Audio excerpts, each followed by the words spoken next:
नमो नमः। मैं दीक्षा अनुरागी और आप देख रहे हैं नमः संस्कृताय। आज हम जानेंगे वर्ण के बारे में। किसी भी भाषा का व्याकरण ज्ञान करने के लिए वर्ण की आवश्यकता होती है। तो आइए जानते हैं संस्कृत वर्णानाम विभागः। किसी भी भाषा की वर्णमाला में दो प्रकार के वर्ण होते हैं, स्वर और व्यंजन। यही संस्कृत भाषा में है। स्वराः व्यंजनानि। स्वर, जिनके उच्चारण में हमें दूसरे वर्णों की आवश्यकता ना हो, वह शब्द स्वर कहलाते हैं। यह स्वतंत्र होते हैं। स्वर को दो भागों में विभाजित किया गया है, ह्रस्व स्वरः और दीर्घ स्वरः। ह्रस्व स्वरः में आ, ई, उ, ऋ, लृ ये वर्ण आते हैं। व दीर्घ स्वरः में आ, ई, उ, ऋ, ए, ऐ, ओ, औ ये वर्ण आते हैं।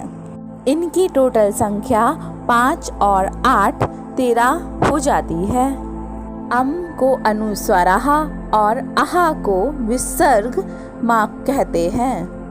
व्यंजनानि 3 प्रकार के होते हैं, स्पर्श व्यंजनानि, अंतःस्थ व्यंजनानि, ऊष्म व्यंजनानि। स्पर्श व्यंजनानि, इसमें कावर्ण, चावर्ण, टावर्ण, तावर्ण और पावर्ण आते हैं। व संस्कृत में इनको कु, चु, टु, तु, पु कहते हैं। कावर्ण में का, खा, ग, घा, ड़ा। चावर्ण में चा, छा, जा, झा, ड़। टावर्ण में टा, ठा, ड़, ढा, ड़। तावर्ण में ता, था, दा, धा, न। और पावर्ण में पा, फा, बा, भा, मा वर्ण आते हैं। इनकी कुल संख्या 25 होती है। अंतःस्थ व्यंजनानि, इनको अर्धस्वराः भी कहा जाता है। इनकी संख्या 4 होती है।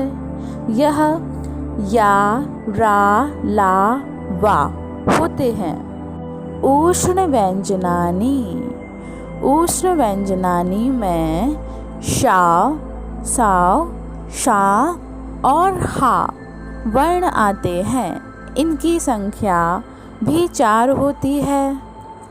यह टोटल 33 वर्ण होते हैं। जानते हैं वर्णों का विभाजन क्यों किया गया है।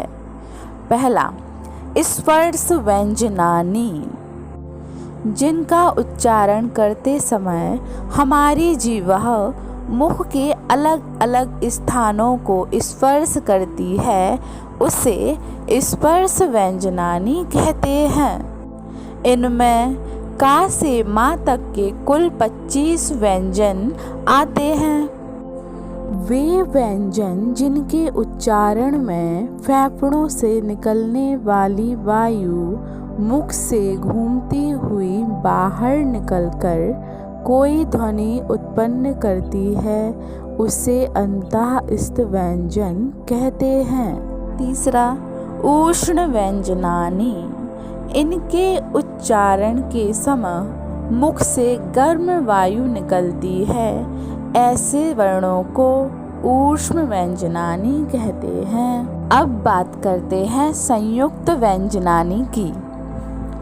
क्षत्रज्ञ, इन वर्णों को संयुक्त व्यंजन कहा जाता है, क्योंकि इनका निर्माण 2 वर्णों के मेल से होता है, जैसे का और सा के मिलने से श, ता और रा के मिलने से त्रा और जा और णा के मिलने से ग का निर्माण होता है।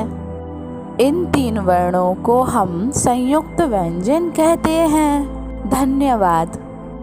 और ऐसी महत्वपूर्ण जानकारी जानने के लिए हमारे चैनल नमः संस्कृताय को सब्सक्राइब करें, लाइक करें और अपने कमेंट करके अपने सुझाव को साझा करें।